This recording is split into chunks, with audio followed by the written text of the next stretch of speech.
in Matthew 16, in verse 18, he says, I will build my church. He goes ahead in 19, he says, I will give you the keys of the kingdom of heaven, and whatever you bind on earth will be in heaven, and whatever you loose on earth will be loosed in heaven. और मत्ती के 16वें अध्याय के 18वें वचन में यहाँ पर लिखा है कि वो अपने कलीसिया को बांधता है।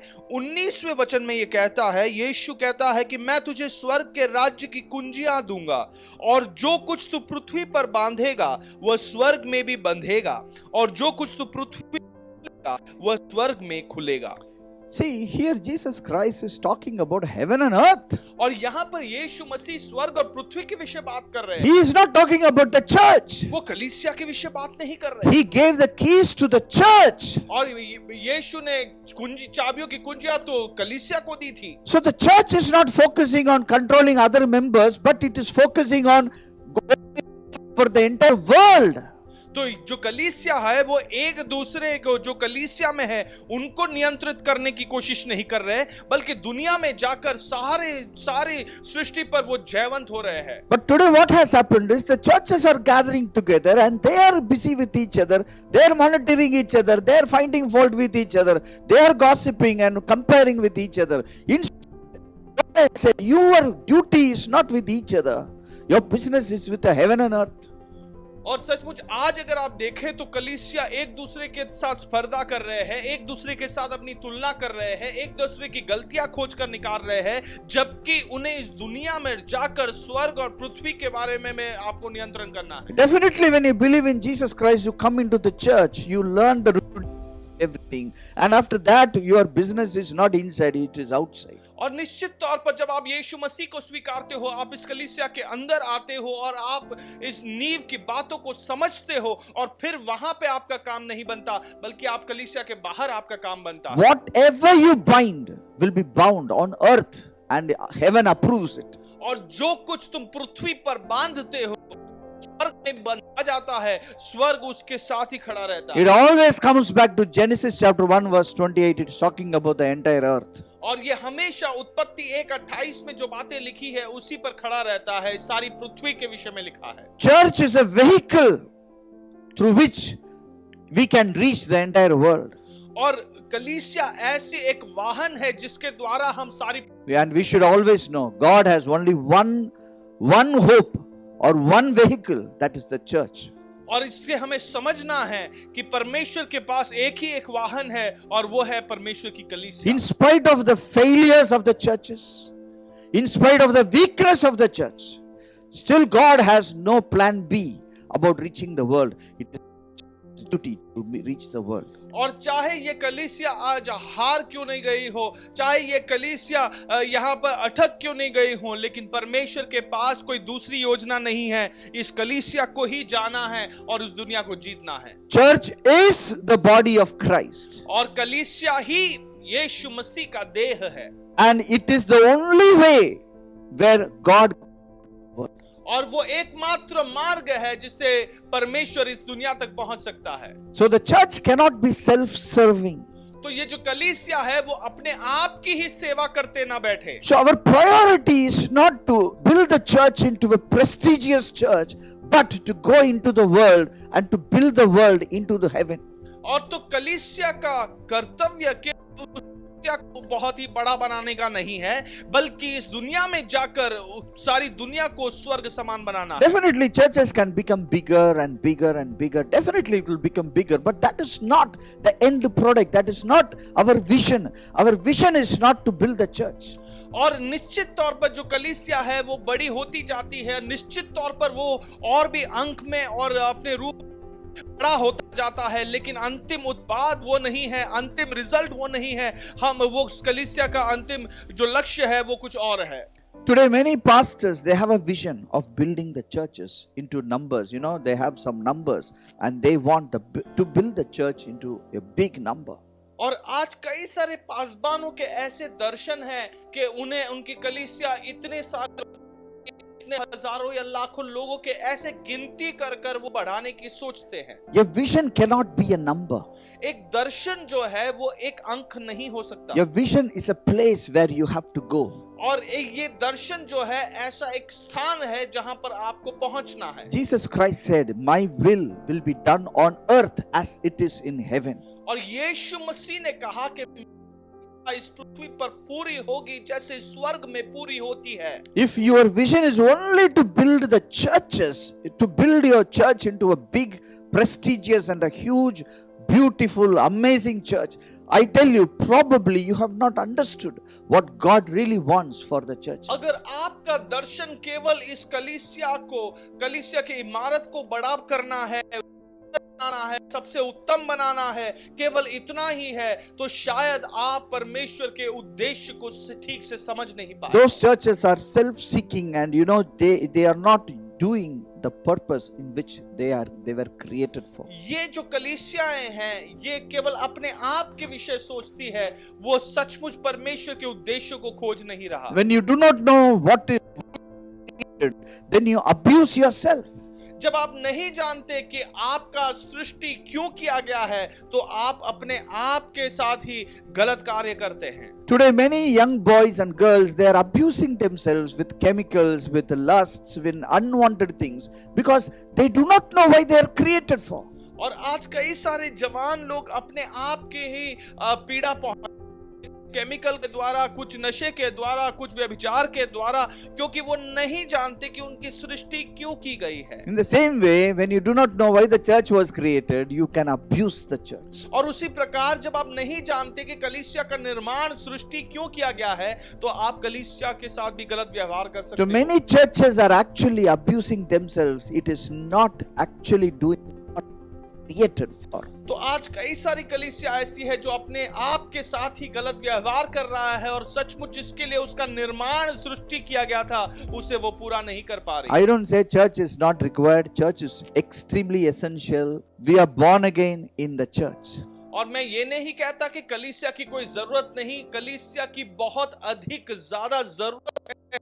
एक व्यक्ति नया जन्म लेता है, उसे कलीसिया जाना ही है। We are nurtured in the church. हमें कलीसिया में ही हमारा पालन पोषण होता We है। get all our fellowship in the church. हमारी सारी संगति हमें कलीसिया में मिलती We है। are transformed in the church. हमारा परिवर्तन कलीसिया में होता है। We learn the word in the church. हम परमेश्वर के वचन को कलीसिया में सीखते हैं। There are good examples in the church. और अच्छे उदाहरण To the church. और कलीसिया में ही हमें तैयार किया जाता The है। entire New Testament is written to equip the church. और सारे नए नियम को कलीसिया को तैयार करने के लिए लिखा गया था। But that is not the ultimate.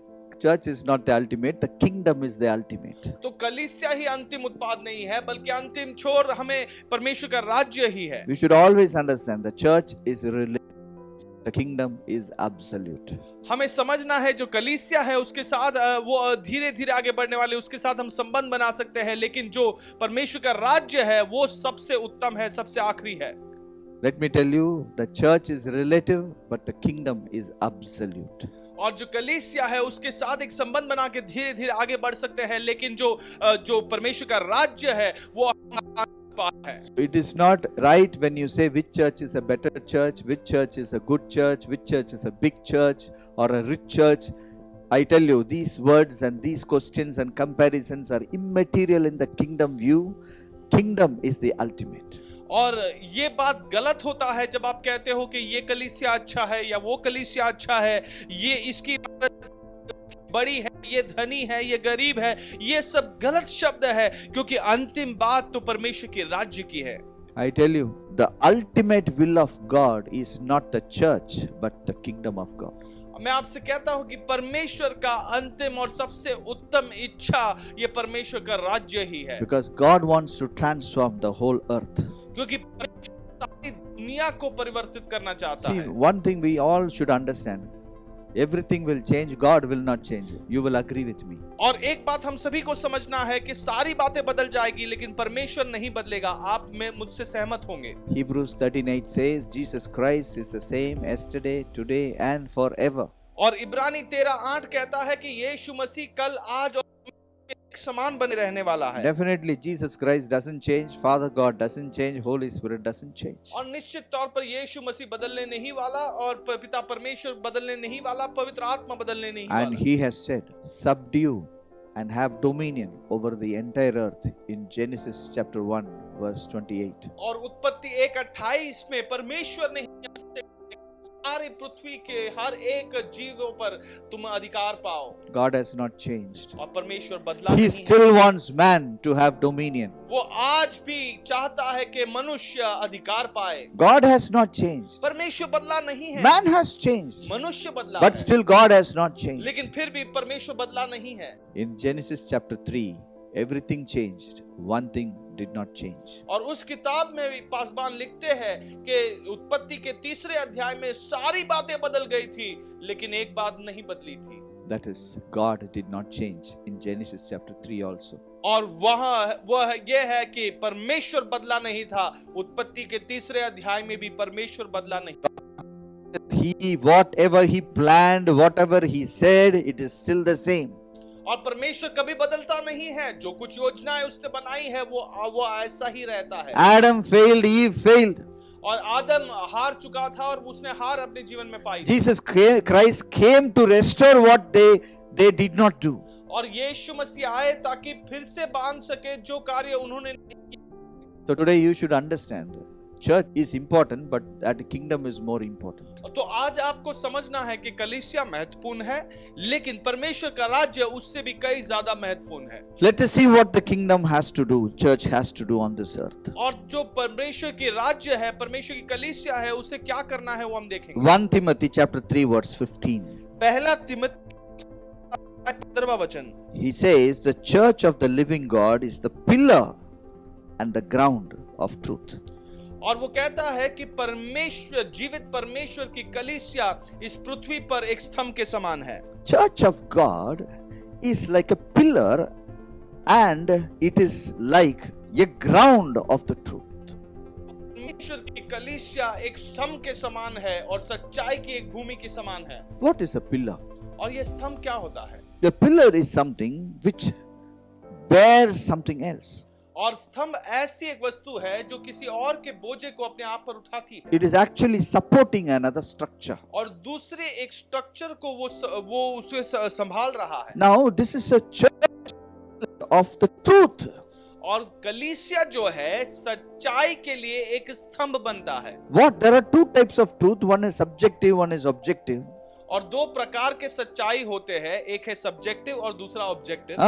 One is let me tell you clearly. One is Jesus Christ. One is the gospel. और एक है यीशु मसीह और एक है सुसमाचार। These are the two truths. और ये 2 The truth apart from these truth. और इस सच्चाई को छोड़कर और कुछ सच्चाई है नहीं। Jesus said, "I am the truth." और यीशु मसीह ने कहा मैं ही सच्चाई हूँ। And the second truth is the gospel. और दूसरी सच्चाई है परमेश्वर का सुसमाचार। And we all know that satyameva jayate, truth only will triumph. और हम सब जानते हैं कि सत्यमेव जयते, जिसका अर्थ है कि सच्चाई ही प्रबल होगा। Yes, so what is actually carrying the truth? तो सचमुच ये सच्चाई को क्या लेकर चल रहा है? This the church is the pillar of the truth. ये कलीसिया जो है ये सच्चाई के लिए एक स्तंभ बनता है। So we should understand the church actually bears the truth, that is the kingdom of God. और तो हमें इस बात को समझना है कि कलीसिया इस सच्चाई को संभाले रखता है। उसका अर्थ है कि परमेश्वर के राज्य को The pillar collapses. I tell you, the thing which is bearing also collapses. और अगर ये स्तंभ टूट गिर पड़ता है तो जिस स्ट्रक्चर को वो संभाल रहा था वो भी टूट जाता है। When the church collapses, the whole thing collapses. जब कलीसिया टूट जाती है तो सारी बातें उसके साथ जो वो टूट जाती है। Because the kingdom of God is the only force which is lifting the society. क्योंकि परमेश्वर का राज्य वो एकमात्र ताकत है जो इस समूह को उठा सकता है। So when the church crumbles, even the society crumbles. तो जब कलीसिया टूट गिर पड़ती है तब ये सारी समूह भी टूट गिर पड़ता The है। economy crumbles.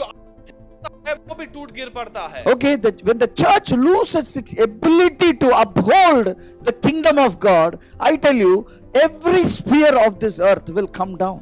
जब कलीसिया परमेश्वर के राज्य को संभाल नहीं पाती तब इस दुनिया में हर एक क्षेत्र जो है वो अपने आप को संभाल नहीं पाता। We all know that there are 7 things in this world, the 7 spheres of this earth, which is mountains. और हम सब जानते हैं कि सारी इंसानियत में, सारी दुनिया में ऐसे 7 पहाड़ हैं। The first sphere is spiritual and social sphere. और पहला क्षेत्र है आत्मिक और सामाजिक क्षेत्र। Second is government and politics. और दूसरा है गवर्नमेंटल और राजनीति। Third is business and economy. और तीसरा है व्यापार और आर्थिक अवस्था। Next is science and education. ज्ञान और पढ़ाई। Next is media and culture. और दूसरा है मीडिया और संस्कृति। And next is family. और आखिरी है फिर परिवार। So all these 7 spheres will just start to shake if the church is shaking. और ये जो सातों क्षेत्र है ये डगमगाने लगते हैं, हिलने लगते हैं अगर कलीसिया हिलने लगती है। When the church is a minority, it crumbles and the whole thing falls down. और जब कलीसिया कम गिनती के लोग बनते हैं तो ये टूट गिर पड़ती है और सारी अवस्था टूट जाती है। When the church is without knowledge, I tell you, it becomes so weak and it becomes so thin that the whole structure comes down. जब कलीसिया में कोई ज्ञान नहीं है तब ये सारा जो स्ट्रक्चर है वो गिर पड़ता है। What happens then? Unbelievers and evil people take over and they try to do something and they make a lot of evil inside the society. तो दुष्ट लोग जो है वो इस दुनिया में कई सारे काम करने की कोशिश करते हैं, कई सारे बातों को लेकर आते हैं जिससे कि ये दुनिया में दुष्टता बढ़ती जाए। Because many people who do not have that kingdom values, and when they become a leader, use that office just to earn money or to drive his selfish ambition and vision inside the society. क्योंकि बहुत से लोग जिनमें परमेश्वर के राज्य का हित नहीं है, परमेश्वर के राज्य की मनस्थिति नहीं है, वो अपना ही स्वार्थ को पूरा करने की कोशिश करते हैं इस दुनिया में। So when the church is strong, the pillar is strong. तो जब कलीसिया मजबूत बनता है तो वो मजबूत बनता When है। the pillar is strong, the kingdom of God is upheld. और जब ये स्तंभ मजबूत बनता है तो परमेश्वर का राज्य ऊंचा ठहरता है। When the kingdom of God is upheld, every sphere is penetrated by the kingdom people. जब परमेश्वर का राज्य मजबूत बनता है तो हर एक क्षेत्र में परमेश्वर के लोग प्रवेश करते हैं। It will permeate into every culture and और हर एक सांस्कृतिक लोगों के बीच में ये प्रवेश करता है। And I tell you, it brings the values of the kingdom of God. It brings the principles of the kingdom of God. It brings the lifestyle of the kingdom of God everywhere in the society. और परमेश्वर के राज्य के गुण और परमेश्वर के राज्य के सारे ये सांस्कृतिक बातें वो सारे लोगों के बीच में वो लेकर आती है। Principles are followed even with unbelievers. It is going to do a big blessing in the unbelieving people. और परमेश्वर के राज्य जब आते हैं तब जो अविश्वासी लोग भी वो भी आशीष पाते हैं इनके कारण। Consider there are some unbelievers who say, come on, let us build a society based on integrity. और मान लो ऐसे अविश्वासी कहते हैं कि चलो हम एक समूह बनाएंगे, एक समाज बनाएंगे जो अच्छे गुणों के साथ स्थापित किए जाएंगे। They are going to build a society based on integrity. Definitely there won't be any stealing, there won't be any fraud, there won't be any imbalance in the whole thing. People will trust each other and the business will be beautiful, the people will be happy, and what happens? Economy will go up automatically. और जब लोग ऐसे एकत्र होकर ऐसे सच्चाई पर अपना समूह स्थापित करते हैं तो एक दूसरे की मदद करते हैं, उसमें कोई झूठ नहीं, तो ये जो आर्थिक अवस्था है ये ऐसे ही आगे बढ़ने लगती है, ऊंचाई तक आने लगती है और कोई इसके विरुद्ध नहीं होता। You need not be a believer to do all these things. और ये सब काम करने के लिए आप नहीं, Kingdom principle even work with unbelievers. क्योंकि परमेश्वर के राज्य के जो सिद्धांत है वो तो अविश्वासी के जीवन में भी कार्य करता है। I was listening about a small town in one part of India where everybody has the same equal salary.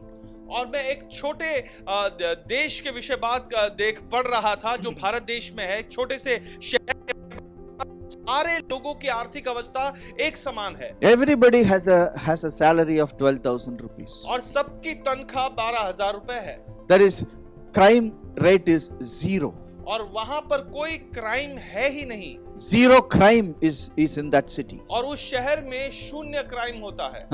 Because nobody wants anybody's thing. People trust each other. क्योंकि कोई व्यक्ति की कोई चीजों को नहीं चाहता, सब एक दूसरे का भरोसा करते हैं। There is nobody stealing and robbing and doing fraud in that city. और कोई भी चोरी नहीं कर रहा है, कोई भी किसी के साथ धोखाधड़ी नहीं कर रहा है उस शहर में। Now this is not a city which is believing in Jesus Christ. और ये कोई शहर ऐसा शहर नहीं है जो यीशु मसीह पर विश्वास They करता है। just follow one principle of integrity. They follow called the principle of integrity, and they are working it out, and today they are able to establish a city where crimes rate is 0.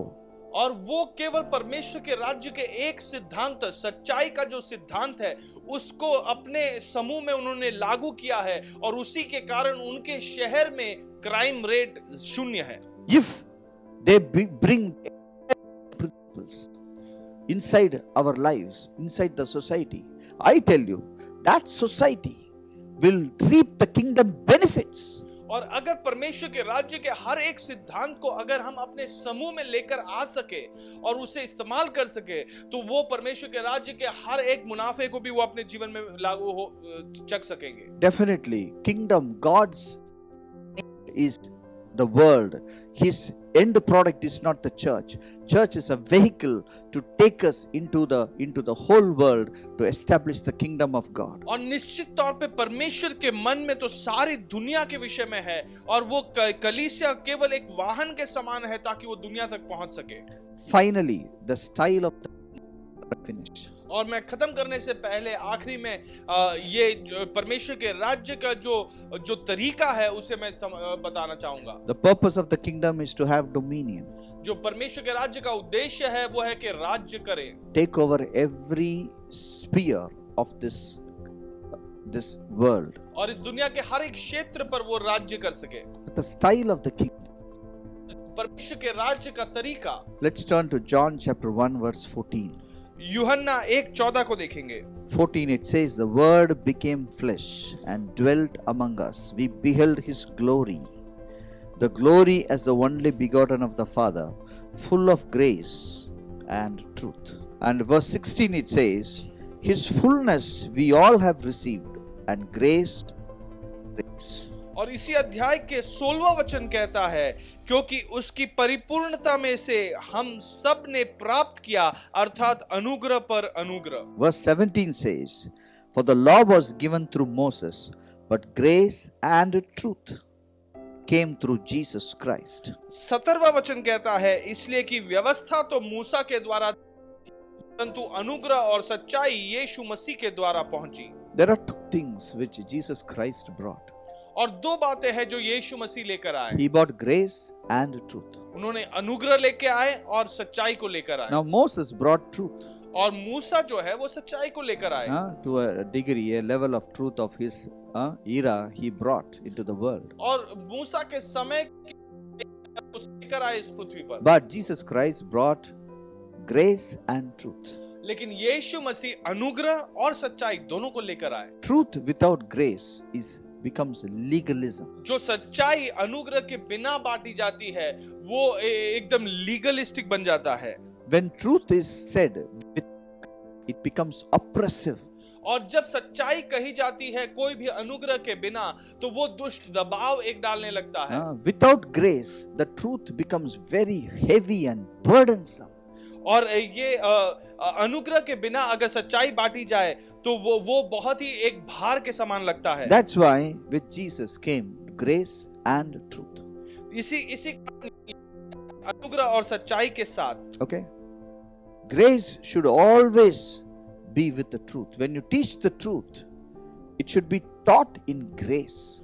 और जब सच्चाई सिखाई जाती है वो हमेशा अनुग्रह के साथ ही सिखाई जाए। Grace and truth, when you separate, it becomes legalism. और जब आप सच्चाई को अनुग्रह से अलग कर दे तब वहां पर एकदम लीगलिस्टिक सोच विचार आता है। So today I'll tell you something. The style of the kingdom is grace. और आज परमेश्वर के राज्य की जो तरीका है वो अनुग्रह के साथ है। Jesus Christ brought grace. और यीशु मसीह अनुग्रह को लेकर आए। Today when a man of God, when a child of God, when a disciple of Christ is going to function, he is not only just going to function in the truth of the kingdom, he is also going to function in the grace of the kingdom. और जब परमेश्वर का एक व्यक्ति काम करना शुरू करता है तो वो केवल सच्चाई के साथ नहीं काम करता, बल्कि सच्चाई और उसके साथ ही साथ अनुग्रह के साथ भी काम करता So है। if you are listening to me today, तो अगर आज आप मेरी बातों को सुन रहे हो, today you have to see where your domain lies. और आज एक दिन है जहां पर आपको पहचानना है कि आपका क्षेत्र कौन सा है, And you have to walk into your domain and have dominion over that area. और आपको अपने उस क्षेत्र में प्रवेश कर कर उस पर राज्य करना है। Because I'll tell you, the world needs you. दुनिया को आपकी जरूरत है। If you are only going to become busy within the church, among the members of each other, and having only fellowship all the time, giving a good life, good time for each other, when is the world going to know Jesus Christ? तो अगर आप केवल कलीसिया के लोगों के साथ उलझते रहते हैं, हमेशा उन्हीं के साथ ही समय बताते हैं, उन्हीं को सुधारने की कोशिश करते हैं, तो दुनिया जिसको आपकी जरूरत है उनके पास आप कभी पहुंचोगे। Jesus never said you go and preach the gospel to the human beings. He said to every creature you preach the gospel. और यीशु ने कभी ये नहीं कहा कि तुम केवल किसी लोगों को तुम सुसमाचार प्रचार करो, बल्कि सारे जीवों को सुसमाचार प्रचार करो कहा है। Gospel is not only for human beings. It is for every system of this world. और सुसमाचार जो है वो केवल इंसानों के लिए नहीं है, बल्कि इस दुनिया के हर एक सिस्टम के लिए है। Everything has to be touched by the truth of the gospel and to be transformed. और Become heaven. और हर एक सिस्टम जो है उसे परमेश्वर के राज्य के इन सिद्धांतों से छुआ जाना जरूरी है, ताकि ये पृथ्वी स्वर्ग सा बन जाए। My friends, today is the day where you find your domain. मेरे प्रिय लोगों, आज ही वो दिन है जब तुम अपने क्षेत्र को पहचानो।